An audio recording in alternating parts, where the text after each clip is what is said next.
નમસ્કાર વિદ્યાર્થી મિત્રો, હું જસાણી સર આપ સર્વેનું જસાણી એજ્યુકેશનમાં હાર્દિક સ્વાગત કરું છું. આજે આપણે સ્ટાન્ડર્ડ 12 સાયન્સ સબ્જેક્ટ ફિઝિક્સ જેમાં ચેપ્ટર 3 પ્રવાહ વિદ્યુત જેનો ટોપિક 3.4.1 કહેતા વાહક વિદ્યુત પ્રવાહ ઘનતા અને વાહકતા. આની અગાઉનો જે ટોપિક હતો એ ટોપિક આપણો અવરોધકતા અને અવરોધનો હતો. એમાં આપણે સારી રીતે થિયરી એને લગતા એક્ઝામ્પલ ને એમસીક્યુ સમજાવ્યા છે. આજે આ જે ટોપિક છે કે વિદ્યુત પ્રવાહ ઘનતા, તો એની પણ થિયરી અને એને લગતા એક્ઝામ્પલ ને એમસીક્યુ આ વિડીયોમાં આપણે જોવાના છે.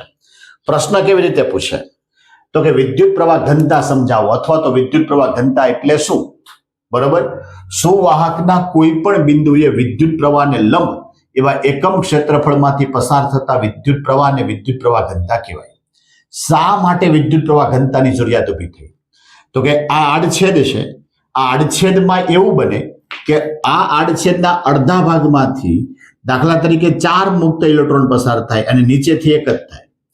ટૂંકમાં ઉપરથી પ્રવાહ વધારે પસાર થાય, નીચેથી ઓછો થાય. બરાબર, અને જે તે બિંદુને એમ કહેવાય કે લંબ રૂપે એ પ્રવાહ પસાર થવો જોઈએ. આવું નથી થતું, માટે એમ કહેવાય કે પ્રવાહ ઘનતાની જરૂરિયાત ઊભી થઈ. તો પહેલા સુવાહક તાર લેવાનો, એના કોઈ પણ બિંદુએ વિદ્યુત પ્રવાહને લંબ એવા એકમ ક્ષેત્રફળમાંથી પસાર થતા વિદ્યુત પ્રવાહ ઘનતા જે કહેવાય. માટે ઘનતા બરાબર પ્રવાહના છેદમાં ક્ષેત્રફળ. અહીંયા પ્રવાહ ઘનતાને બતાવી જે બરાબર I upon A. આ સદિશ રાશિ છે, તો પ્રવાહ તો અદિશ રાશિ છે, માટે જે ઉપર સદિશની નિશાની અને ક્ષેત્રફળ એટલે પૃષ્ઠ પર સદિશની નિશાની.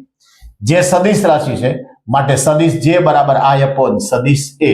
એકમ થાય એમ્પિયર પર મીટર સ્ક્વેર, પારિમાણિક સૂત્ર થાય M0L-2T0A1. ઓહમના નિયમ પરથી R બરાબર V upon I, તો V બરાબર IR, આને કીધું સમીકરણ 1. વિદ્યુત ક્ષેત્ર હતું, એમાં વિદ્યુત ક્ષેત્રનું સૂત્ર આવતું તો E બરાબર વોલ્ટેજના છેદમાં લંબાઈ, માટે V બરાબર EL. સમીકરણ 2, સમીકરણ 1 અને 2 ને જો સરખાવી દઈએ તો EL બરાબર IR થાય. હવે આ સૂત્રમાં I ની કિંમત આપણે અહીંથી લઈએ. J બરાબર I upon A, તો I બરાબર J into A, ત્યાંથી મેં લીધી. અને આ જે છે અવરોધકતા R બરાબર રો L upon A, આ બે કિંમત આમાં મૂકી. તો EL બરાબર I ની કિંમત JA, R ની કિંમત રો L upon A. અહીંયા સામે L ઉડ્યા, આ ઉપર નીચે A ઉડ્યા, માટે આપણી પાસે વધ્યું E બરાબર J ગુણ્યા રો.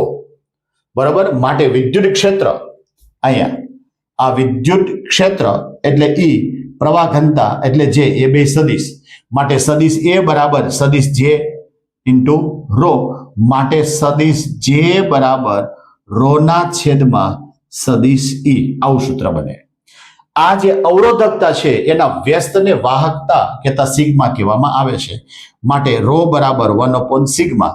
બરાબર, તો અહીંયા જો રો ને કરતા બનાવો તો E upon J, અહીંયા મારે વ્યસ્ત લેવાનું, માટે J upon E. એકદમ સરળ પ્રશ્ન છે, 2 અથવા તો 3 માર્કમાં પૂછી શકે, 4 માર્કમાં આ નાનો પ્રશ્ન ન પૂછે. બરાબર, પહેલા વ્યાખ્યા લખવાની, પછી આકૃતિ દોરો તોય ભલે, ન દોરો તોય ભલે, પછી એનું સૂત્ર લખ્યું જે બરાબર I upon A, એમાં ખાસ કરીને સદિશ બતાવવાનો, એકમ બતાવવાનું, પારિમાણિક સૂત્ર બતાવવાનું, પછી એમ કહેવાય કે આમાં મારે પ્રવાહ ઘનતાના સ્વરૂપમાં જોઈએ છે. તો પહેલા ઓહમનો નિયમ, પછી વિદ્યુત ક્ષેત્ર, બે સમીકરણ સરખાવી દીધા, જેમાં I અને R ની કિંમત મૂકી, માટે એમ કહેવાય કે આપણને પ્રવાહ ઘનતાનું નવું સૂત્ર મળ્યું, પ્રવાહ ઘનતા J બરાબર રો upon E. આ જે અવરોધકતા છે એના વ્યસ્તને વાહકતા કહેવાય, માટે વાહકતાનું સૂત્ર બન્યું J upon E. જોજી વિદ્યુત પ્રવાહ ઘનતાને લગતા એક્ઝામ્પલ. તાંબાના તારમાં પ્રવાહ ઘનતા એટલે કે રો 2.5 × 10⁸ એમ્પિયર પર મીટર સ્ક્વેર, તેમાંથી પ્રવાહ 8 એમ્પિયર. તો તારનો વ્યાસ કેટલો હશે? મારે આ ફરજિયાત આ બતાવવાનું, જે બરાબર 2.5 × 10⁸, I બરાબર 8. હવે મારે વ્યાસ શોધવો છે તો એની પહેલા મારે ત્રિજ્યા શોધવી પડે. જે બરાબર I upon A, એ એટલે પાય R નો સ્ક્વેર, એમાંથી R સ્ક્વેરને જો હું કરતા બનાવું તો I ના છેદમાં પાય ગુણ્યા J, માટે R બરાબર વર્ગમૂળમાં I ના છેદમાં પાય ગુણ્યા J, માટે વર્ગમૂળની અંદર I એટલે 8, પાઈ એટલે 3.14, જે એટલે 2.5 ગુણ્યા 10⁸ બધું કેલ્ક્યુલેશન કરી અને વર્ગમૂળ કાઢો એટલે 1.0095 ગુણ્યા 10⁻⁴ મીટર.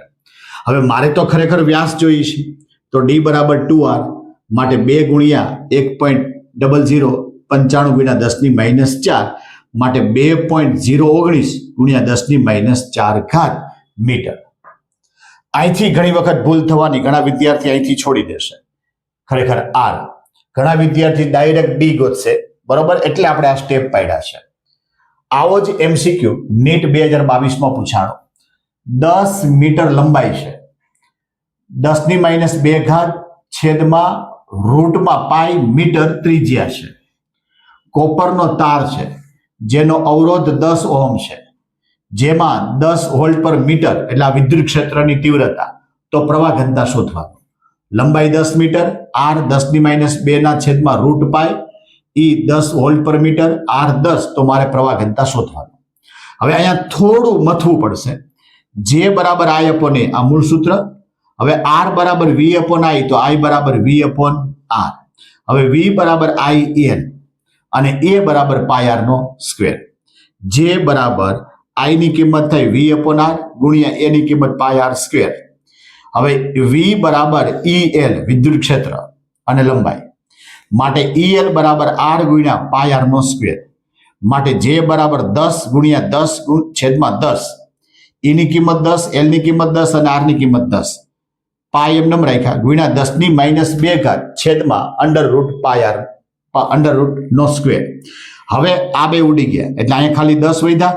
હવે આનો વર્ગ કરો એટલે રૂટ પાઈ છે એ ખાલી પાઈ થઈ જાય એટલે આ બે ઉડી ગયા.